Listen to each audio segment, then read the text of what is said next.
Son Mercat de Alfafar.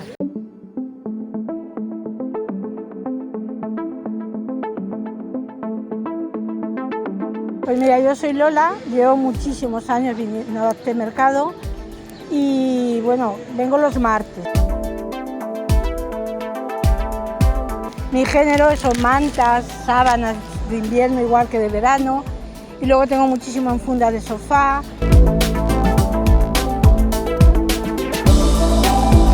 Yo normalmente los viernes los he dejado para ir a reponer, porque a mí me gusta ir a un teniente, que es donde está el producto nacional.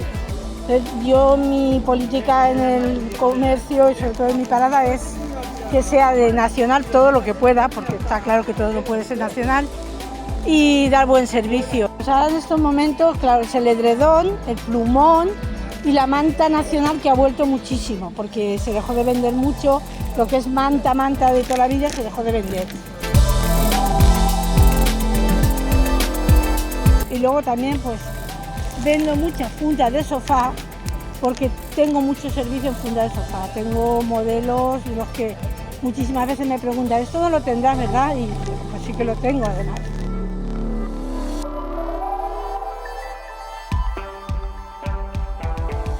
También ahora pues muchas sábanas de coralina, que es lo que también se vende mucho ahora, y la sábana de franela de algodón, que no se encuentra tan fácil por ahí, entonces también la llevo.